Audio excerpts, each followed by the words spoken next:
Turn it up, it's the pancake and power slam. Turn it up, it's the pancake and power slam. Turn it up, it's the pancake and power slam show. Turn it up, it's the pancake and power slam. Turn it up, it's the pancake and power slam. Turn it up, it's the pancake and power slam show. Turn it up.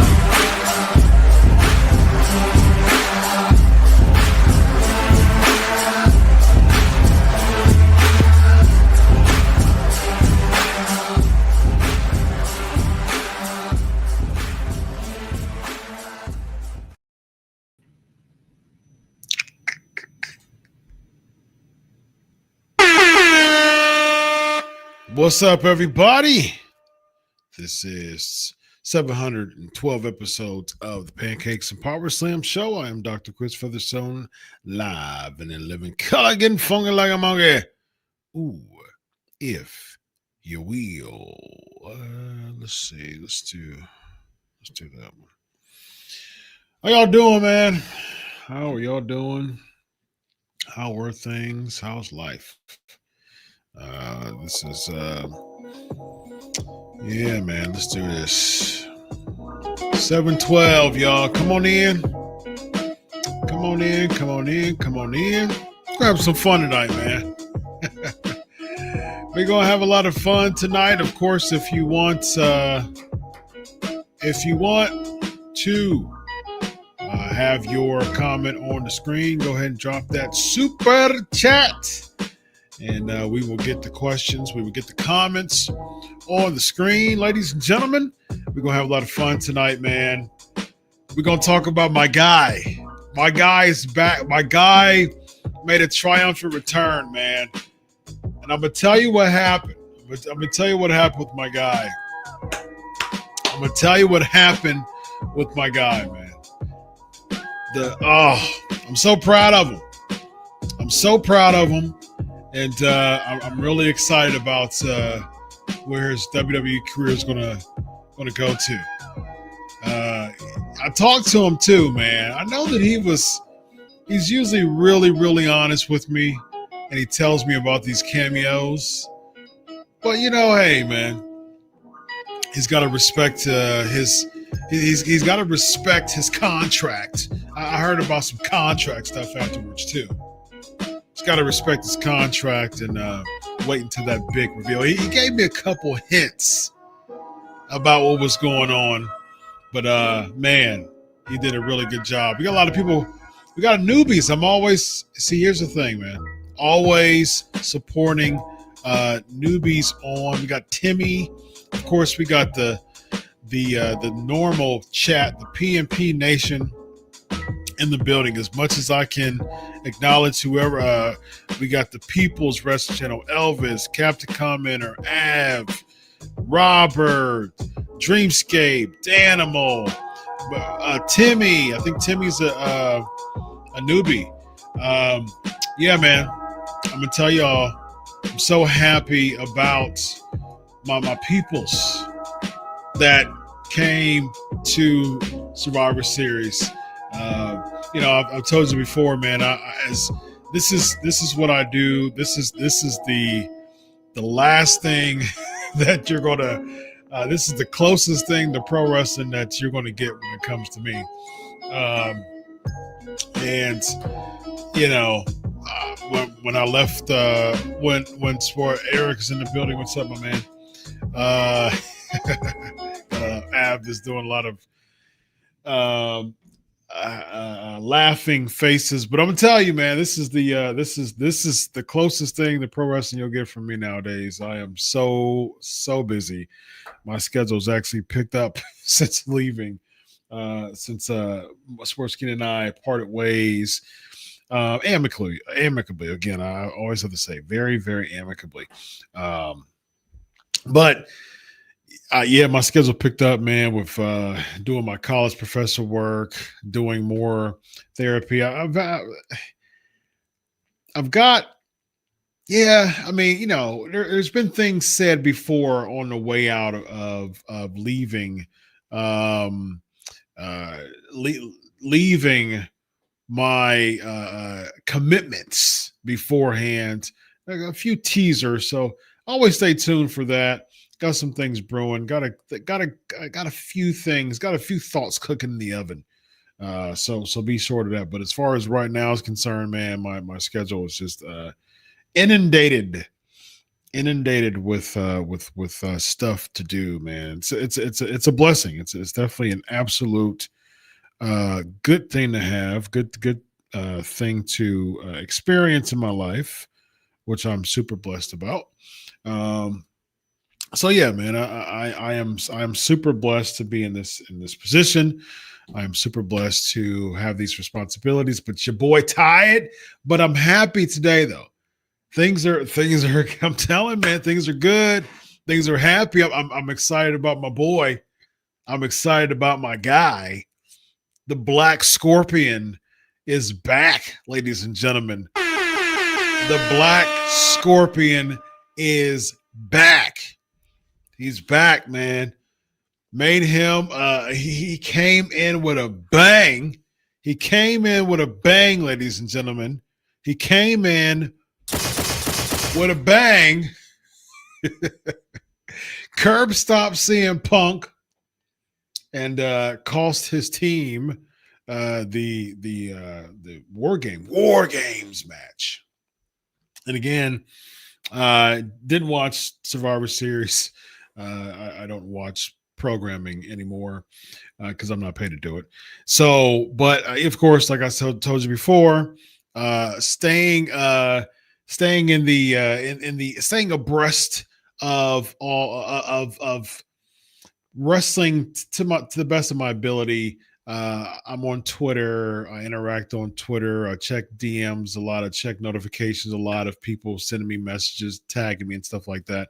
So I'll swipe a time or two a day, and I'll check the algorithms. And of course, me being a pro wrestling pundit for so long, pro wrestling is what comes up in my algorithms because of that. And so I'll use that to give me what I need to inform me what I need enough as far as the goings on of pro wrestling. And so one of the biggest things that I saw this week was what I saw with that picture that I put on my Twitter, on my X post. And I said, oh man, okay, so I'm seeing Survivor Series results, and I'm seeing this man in black that's just climbing up the cage like a spider, gives CM Punk a curb stomp, and that's that, man.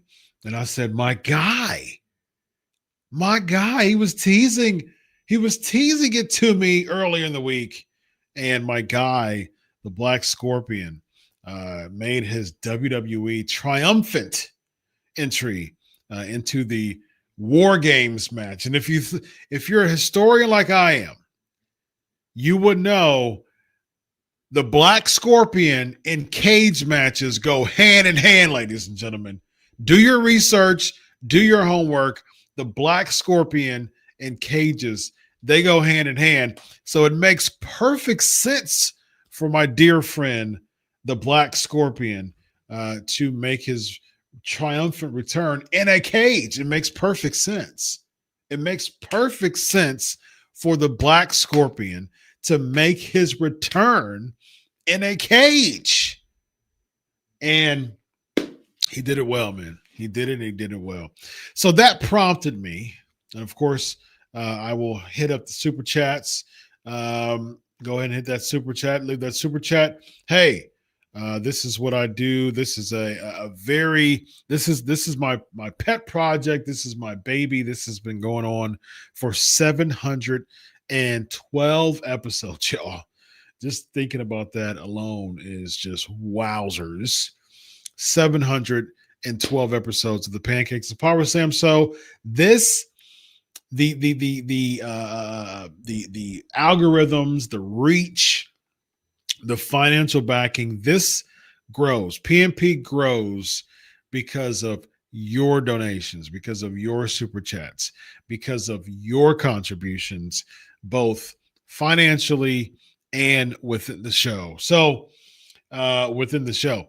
So, as you know, an empire takes contributions, and so you, as a supporter of the show, will contribute by sending a super chat for any Q&A as we get to the Q&A after the class. And there's going to be a fun class today too.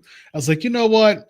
I want to give my guy some homage, if you will. The chat room is hot today. I love it. It's always hot. But I'll tell you what, the result that I got from looking at my friend, the Black Scorpion, make his WWE appearance was, hey, you know what I'm going to do? I'm going to talk about some mystery in this class today. I'm going to talk about the psychology of whodunits. Whodunits. And whodunits is one of the most intriguing, mysterious, compelling, dramatic genres of writing and cinema that we see. And personally, one of my favorite genres of cinema. And why not talk about whodunits with this Black Scorpion, my dear friend, the Black and Legion of Raw cameo, one of the funnest, most exciting cameos on the Legion of Raw, my friend, the Black Scorpion. So, whodunits, definitely one of my favorite genres of cinema. And you want to talk about cinema? You want to talk about cinema? The Black Scorpion in a cage, which makes perfect sense. Once again, the Black Scorpion in a cage is absolute cinema. You know what else is cinema? My response to y'all hitting those like buttons. You're literally looking at your phone right now, looking at me. All right. So you're looking at me on YouTube right now on your phone. Take your other hand, boom, hit that like button. That's all you got to do. That's all I got to do. I see there's some people on Facebook too. You're on Facebook, hit that like. But YouTube, especially for those YouTube algorithms, go ahead and hit those like buttons up. Bump those like buttons up. It's literally a thumb or a finger. That's how much it costs. It costs a movement of a thumb or a finger to go and the phone that you're already looking at right now, or a tablet, or a laptop, get your mouse and click on the like button. It's okay. But hit that like button. Smash that like button, ladies and gentlemen. My guy says done. Wonderful. Continue to smash that like button on YouTube. And let's get these likes up, man. Let's get these likes up. More likes equals higher algorithms. And that done and more dones. Good job. Keep the dones up. Very nice. Keep it going. Smash that like button. Keep hitting the like button. More likes, better algorithms, better viewers of me doing these psychology classes. And you all listen to this show and there are big supporters of this show. Every single week you enjoy my classes. And so more dones. Wonderful, man. Y'all all right with me. And so so in your support, your listener support, that's what increases the show. That's what grows the show. I mean, that's the thing. I've been doing this thing for April of 2012. So this coming April, in 4 months, it would be 14 years. Wow. 14 years that I've done the Pancakes and Power Slam show in 4 months' time. So really, really appreciate all of your support.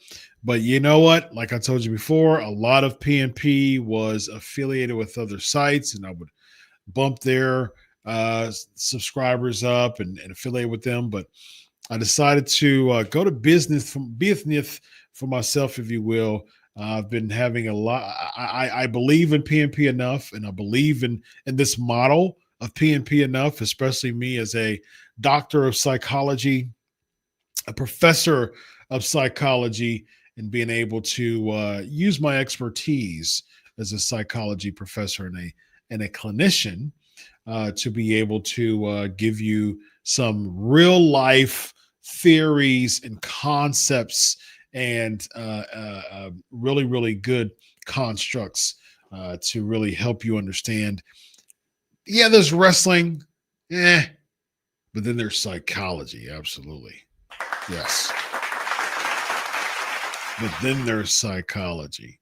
You can't really do too much with wrestling on an everyday level, but with psychology, you can do wonders with it, ladies and gentlemen. So let's talk about whodunits. The term whodunit was coined by Donald Gordon with his review of Millard Kennedy's half-mast murder. 1930 was that concept of Gordon using the term whodunit, which means who done it, which means there's a mystery person behind this crime or this murder mystery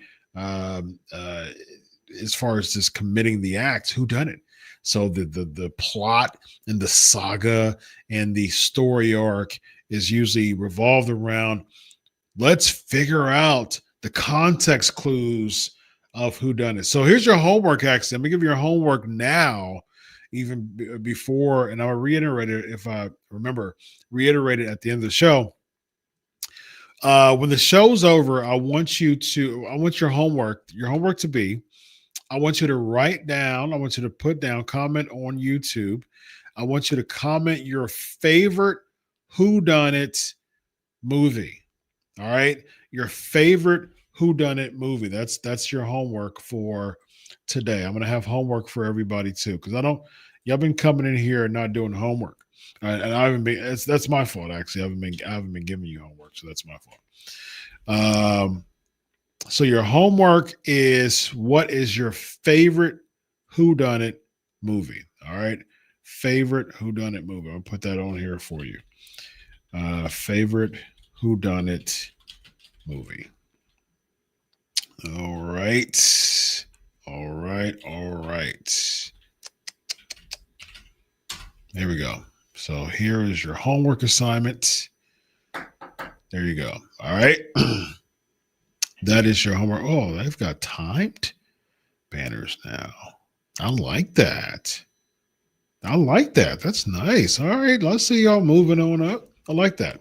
That was your homework. All right, your favorite whodunit movie, and of course, put that at the end. I put that in the comment section below the video, on the comment section of the video. Okay, as far as comments on here for me to read and answer live, that's where super chat comes in, and you showing your support of this show and the work that I put in doing this every week. All right. So this concept of whodunit, it began to flourish between the First and Second World War with authors such as Agatha Christie, Nicholas Bake, G.K. Chesterton, and Gladys Mitchell being some most notable authors of this genre during that era. So the concept of a whodunit. So this is really interesting. There's a lot of really cool psychology behind a whodunit, and this is the reason why. This is the reason why the WWE, and I've said this before, and plenty of other shows, not only on Pancakes and Power Slams. I've said this on other shows too. WWE needs to hire a psychology expert. I'm serious about that. I mean, you can call it a shameless plug if you want to. So be it. WWE, and it doesn't even have to be me. It should be me, but it doesn't have to be me. Just someone who's an expert in psychology, like an expert in psychology, has a doctoral degree, has now the like.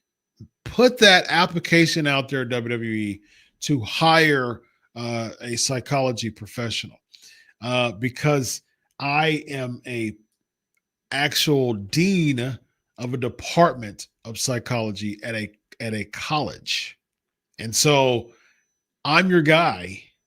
I'm your guy, and so just I'm just saying because here's the thing: this whodunit storyline, man, it could work so well. It could work so well. And I'm going to explain to you why, from a psychological standpoint, of how much it can really like draw people's interest in.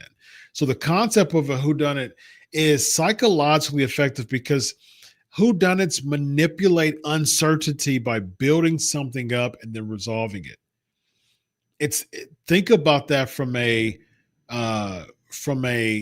psychological ebb and flow perspective. You're locking the viewer in. There's already the initial level of shock that the crime or the act was committed, and then there's that weaving them through the story, locking them in to reach that payoff. They're looking for the payoff, and I'll get more into the psychology of why we are looking for that payoff here in a moment.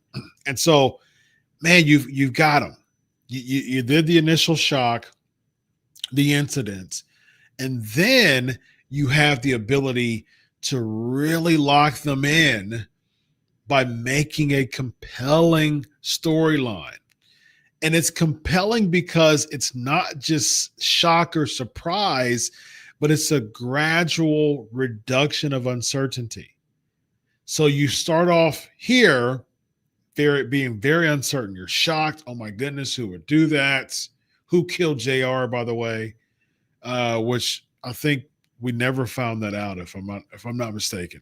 There's so many different whodunit sagas and mysteries throughout television folklore and television history, also within print books, and as far as television as well. But there's some really good ones, and I'm really excited to see at the end of this show, when I check the comments after the show. I'm excited to see the list of whodunit movies that you really like, and heck, I might even watch a few of them too. I remember mine being, for some odd reason, the ones that stick out to me was The Faculty was a really good one. Kiss the Girls was a really good one too. I think that was probably the two. Those are the two that stand out for me as far as whodunits. But I'm really looking forward to seeing what yours is, and hey, it could be an opportunity for me to watch them and comment on them next week. And so I'm looking forward to the comments that's going to come with that following the show. So the uncertainty, it's a high level of uncertainty, and as the story starts to develop and continue to develop, it reduces, and then it reaches what's called an aha moment. And the aha moment is not from a standpoint of I knew it, and we'll talk about the hindsight bias here in a moment, but when all the clues start to fit together, and even from an old school Scooby-Doo perspective. I mean, I'm a huge fan of Scooby-Doo. I wore a Scooby-Doo. Everybody knows that I love me some Cracker Barrel brunch, not necessarily lunch or dinner, brunch. Pancakes from Cracker Barrel with the brown, crispy edges, Lord Jesus. Come on. With those brown, crispy edges from Cracker Barrel is amazing. Absolutely amazing. And for a while, they'll Cracker Barrel sells some really cool stuff in their store as far as like sweaters and hoodies and stuff like that. I've bought a Scooby-Doo, like a tie-dye hoodie, a tie-dye shirt, a Bob Ross hoodie, a couple Bob Ross shirts. They've got a really cool store. And so big fan of Scooby-Doo. And Scooby-Doo is a complete whodunit cartoon. It's completely whodunit. And the pup named Scooby-Doo, which is hilarious because Freddie would say every single time, Freddie would say the person who did it was Red Herring. And it's funny because as a kid, I was watching a pup named Scooby-Doo and actually thought that Red Herring wasn't a person. and because I didn't know what an actual red herring is, like something to create a mental detour from reality. It's causing it's derailing someone or detouring someone from the actual real thing. And so I thought that red herring was a person, which was absolutely hilarious because Freddie would say that red herring as a person, as a cartoon character, was the person who always done these dastardly acts, these dastardly crimes, and was trying to spook and just harass and spook Scooby-Doo and the gang away from where they were because if it wasn't for you pesky kids, basically that's what he would say in Scooby-Doo. But even the actual Scooby-Doo cartoon where they're all adults, it's a whodunit. It's that saga. It's the aha. And so you start to look within the show. You start to look at the random person at the store, at the jewelry store. You start to look at the random teacher, from the school. You start to see the city official. Like you start to look at all of these people within the cartoon, and then all of a sudden it was the city official. Oh man, it was him all along. Or like Vince McMahon would say with the NWO, it was me, Austin. The way he did that with the higher power angle, which was a whodunit as well. And there's the aha moment of the whodunit. So it starts, so it really draws you in mentally. It draws you in psychologically because of the compelling nature, and it causes you to have that aha moment. Like I said, though, it's important for you to not fall victim or not fall for the hindsight bias, or it's also known as the knew it all alone effect. You don't want to do that because oftentimes when people have hindsight bias, they uh, they have this notion that they knew something all along, and they didn't, because oftentimes they don't.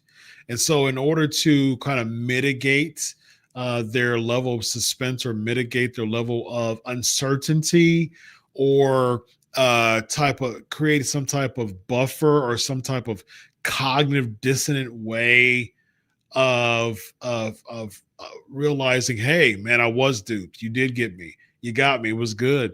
The storyline was good. The compelling was good. I didn't know it was this guy. I didn't know. I didn't know it was this guy.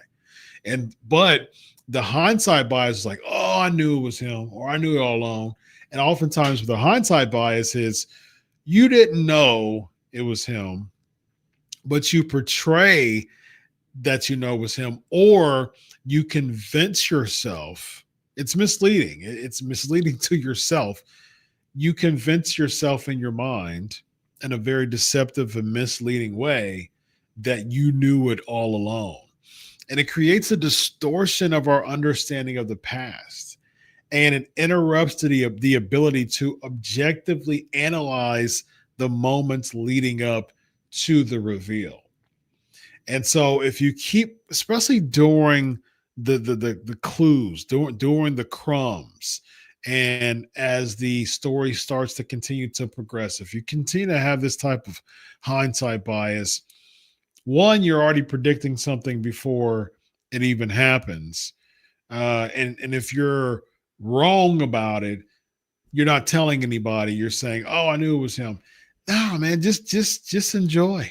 Just enjoy the story. Just enjoy the reveal. And interestingly enough, um, pro wrestling fans are the same way. I mean, they're notorious for this, man. They will automatically resort to discarding a moment, an initial moment to the whodunit, by thinking either too bigly, or when they're thinking too big and having too lofty of expectations. This leads to disappointment. Or what they also do is the pendulum of that, the contrast, the opposite of that, is they go all the way over here and say, I'm going to have very, very low expectations. And essentially, as a result, it's going to dismiss the potency of the reveal.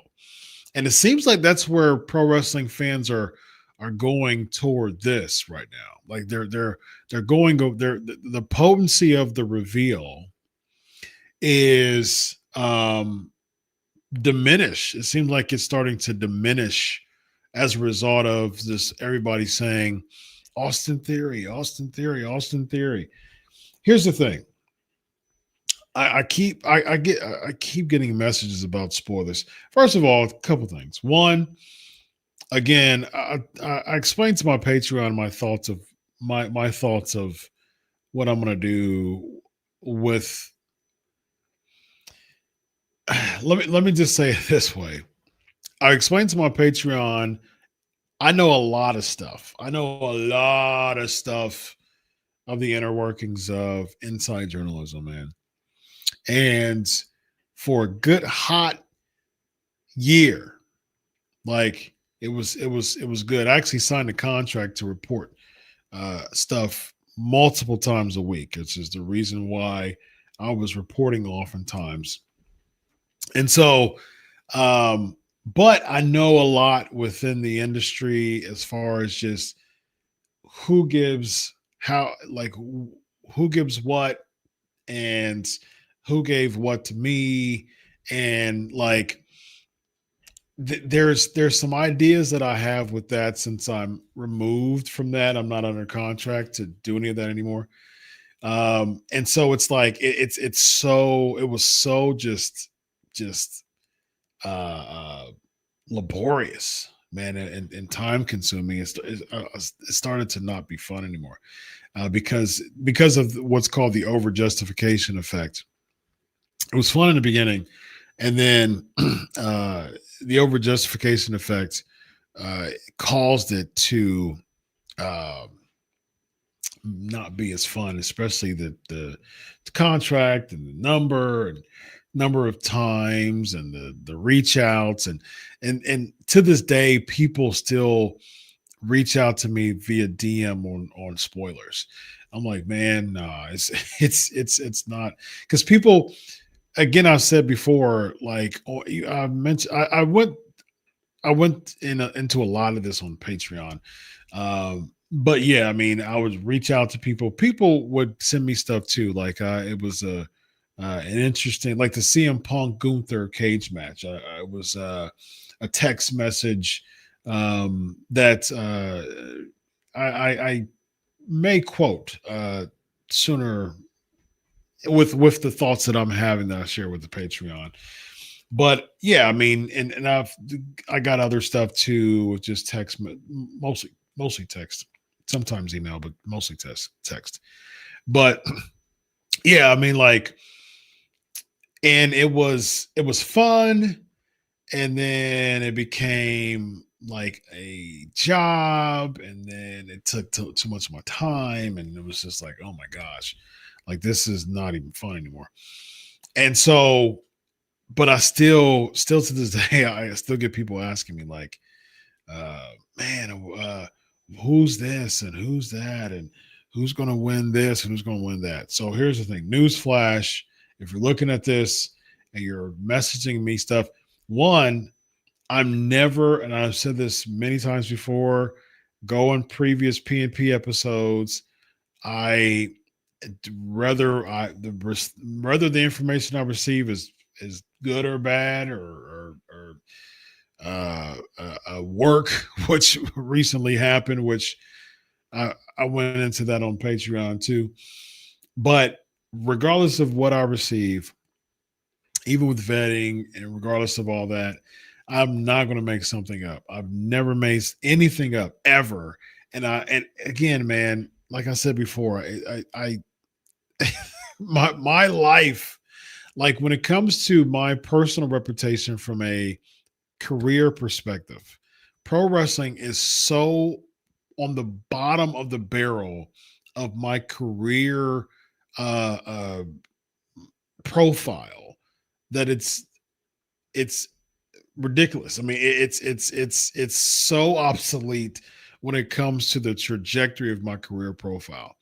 I mean, having there's just so many things that I do, man. Like from my career perspective as a doctor and a college professor and having businesses, and like there's, and it's fun and it's time consuming, and pro wrestling is really on the bottom of that. And so I'm not going to compromise and confiscate uh and try to potentially damage your reputation. That's the reason why I don't, and I've talked about that before on the show too. That's the reason why I don't interact with people much on Twitter. Why? I mean, I don't care about their reactions enough. I do react to positive reactions because those people are adults.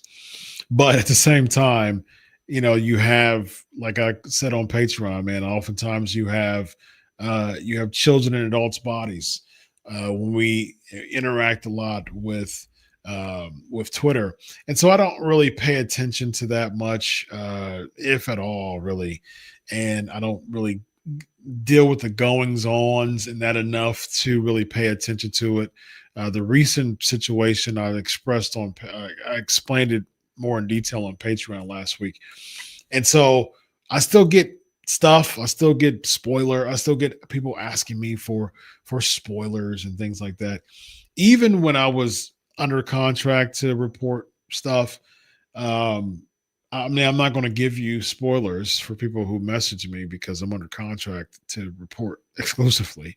There was a time where I wasn't under contract, and my goal was to reach out and I said this before in a Q&A that I had on Twitter, on X.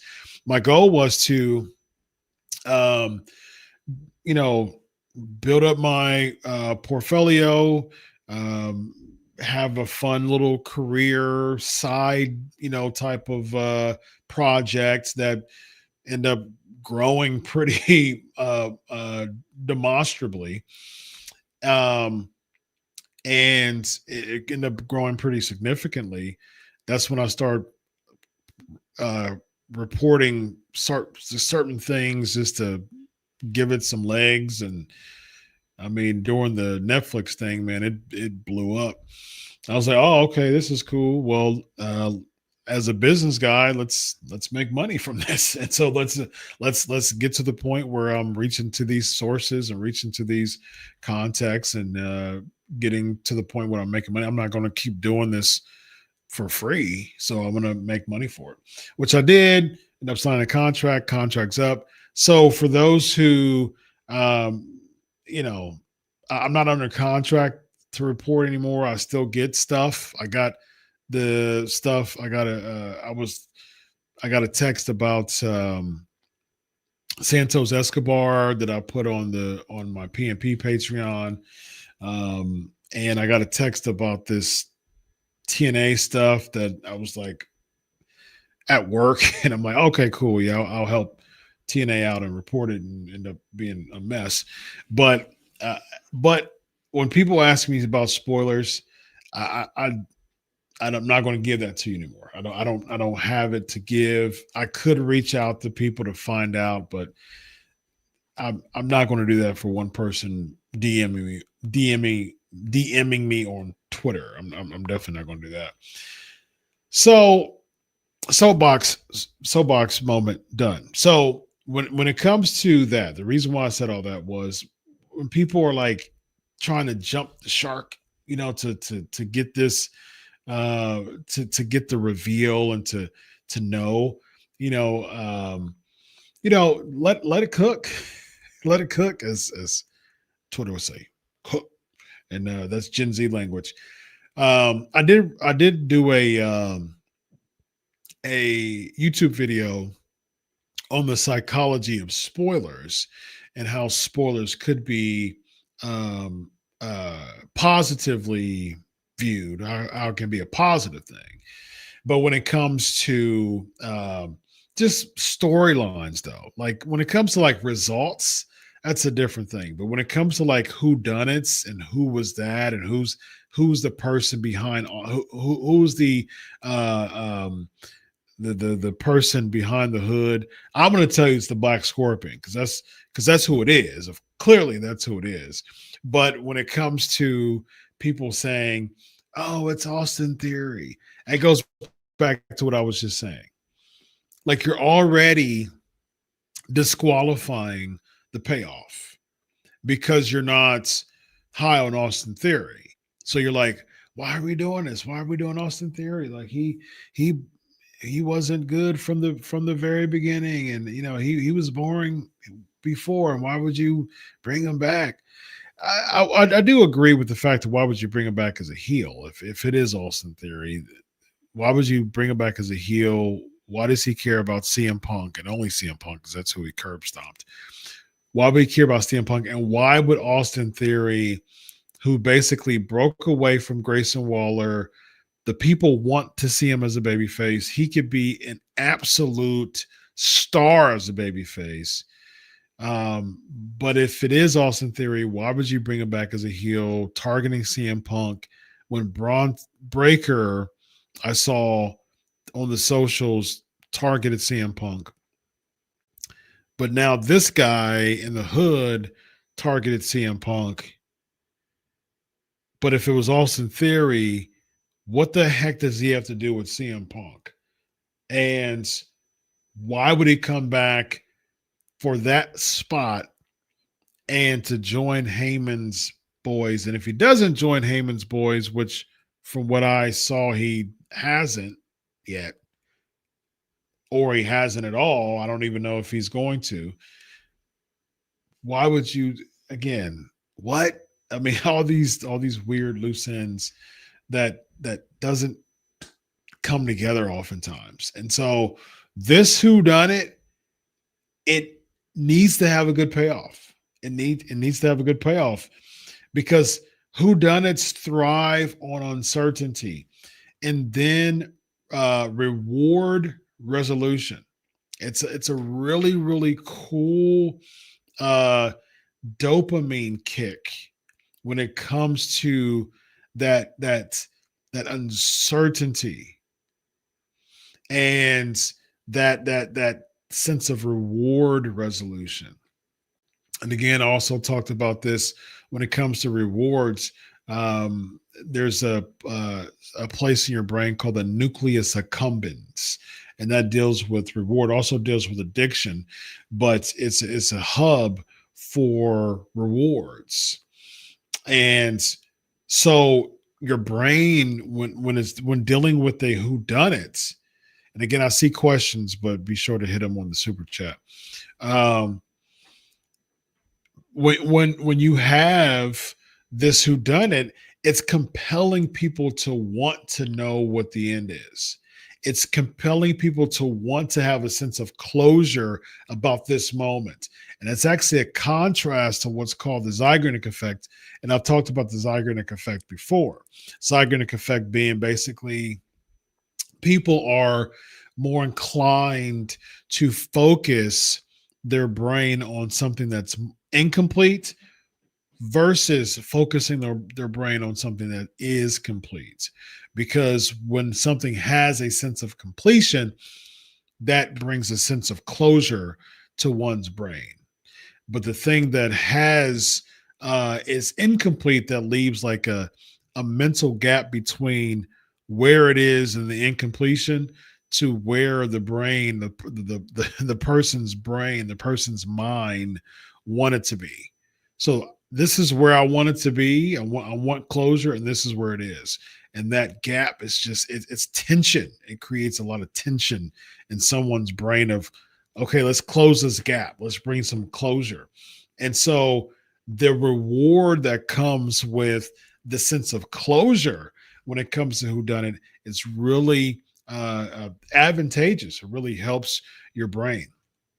Whodunits create a suspenseful level of an optimal cognitive challenge. So this is cool because challenging one's thinking and problem solving skills is are what whodunits do.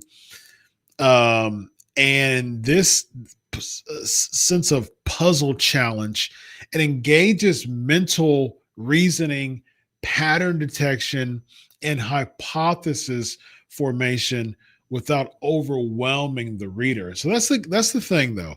A good whodunit story, it knows how to lay the groundwork for the big reveal enough to keep the viewer engaged without losing interest. However, it also makes sure that the payoff matches the balanced anticipation. And that's very, very important when it comes to creating a whodunit story. It takes a lot of boldness to it takes a lot of boldness to even initiate a whodunit storyline, to even create one, because then you have expectation and anticipation that is already in a high level. Then you have a lot of speculation that comes within that, and it does draw a lot of buzz, which clearly this is what this did this weekend after the SummerSlam event. That created a lot of buzz of who's behind the hood. But then you have to look at the maturity levels of the people guessing. Like, you don't go to a movie and there's people just all over the place guessing, or there's a movie out, or there was a movie commentary and who's behind this person, or an episodic television saga that people watch on Netflix or something like that. There's really cool conversations that come with that. But unfortunately, oftentimes with wrestling fans, it's very, very polarizing. And that group polarization oftentimes is very noticeable when it comes to a lot of pro wrestling commentary within socials. And so it's really important to if this is the audience that you're writing for, and you know your audience that you're writing for, so many pro wrestling interviews want to say so much about the IWC, and we don't pay attention to the IWC. We don't listen to the IWC. The IWC is irrelevant and minor. Okay, sure. Yeah, okay. Sure thing. But yes, you do have a target audience of the attendees, the international audience, but it's a niche product at this point. Like, it's a niche product. It's a lucrative product financially because there's some good business executives knowing what the heck that they're doing. But at the same time, it is quite niche. And so your audience, what you're going to write, who you're writing to. And so you have to be sure that you're delivering with this whodunit. Otherwise, there's going to be a ton of backlash like it always is. I mean, Triple H can breathe incorrectly, and they're like, he was breathing hard at the post-show presser. Did you see what happened to Triple H? Can you believe the fact that he was breathing so hard on his lapel mic? Oh, my goodness. I mean, that's what we're dealing with at this point. So it'll be interesting. It's good storytelling when viewers get so lost in the story that the reveal creates a sense of shock to match the compelling anticipation of the emotional investment. So I got to give it up to my guy, the Black Scorpion, man. I got to give it up to my guy, the Black Scorpion, man. He did such an amazing job with this Black Scorpion stuff, with this whodunit stuff for SummerSlam. He created buzz. He created the ability to create some waves on the internet and on the socials. And he got people talking, ladies and gentlemen, because he climbed his nimble butt up that cage. He came on down in his hood. He curb stomped and left. He should put that on his hood. I should give him a call. I mean, we talked afterwards, and man, he was pretty happy about it, the buzz that this has generated. But I think I'm going to tell him, and I'm sure he's listening to this. So BS. I mean, man, good on you. Good on you for that, man. Well done, BS. And so a hoodie called "Climb, Curb Stomp, Leave," ladies and gentlemen. Because that's what you did, Black Scorpion. And you are the one that caused the buzz of what's going on in all things professional wrestling. So you still got it, ladies and gentlemen. I'm sure I got a "This is awesome." I don't have a "You still got it" up. I may, if I got some time, I'll create one of my sound bites being "You still got it," because Black Scorpion, you still got it, man. You still got it. And I'm very happy with you. I'm proud of you, man. Proud of you. So, again, lots of questions, man. But, hey, like I said, don't act like you Poe. I don't have any poor chat people who can't support this show without Super Chat. I ain't going to beg you, though, that's for sure. But I'm going to compel you to support the show via Super Chat. And man, I just did a class with you, and I'm doing these things, man, because like I always say, I do it for you, and I'm making sure that this show continues to grow and grow and grow, man. And of course, This will not grow, and this hasn't grown without the listener support. And so I've gotten to a point now where I've grown the show enough to get paid to do it. That was my goal from the very beginning. It's after midnight. What the heck am I doing after midnight, after starting my workday almost 15 and a half hours ago? So that is the reason why I am saying, hey, if you want comments on the screen, hit the super chat and I will answer the questions. And there's always tons of questions, but it's up to you to realize, man, I really support Dr. Chris's channel enough to hit a super chat. And so I do want you to do this. Is also what I want you to do. Homework, like I said before. I remembered. I'm happy that I did. The homework is what is your favorite Whodunit movie? All right. So be sure to put that in the comment box, in the comment section below. And if you haven't smashed that like button, smash the like button. All right. Again, you're literally on your phone right now. You're literally a like away. You spent, been on this show for almost an hour. And once again, haven't lost viewers.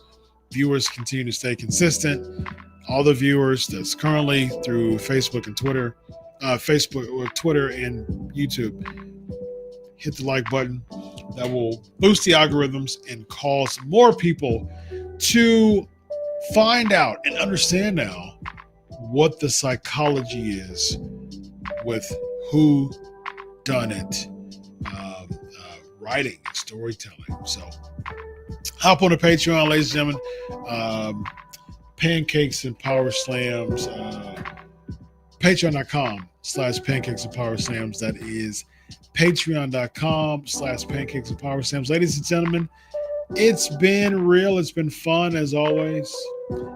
712 episodes in the book. Until next week, ladies and gentlemen, enjoy your week of wrestling. God bless. And always remember, I do it for you.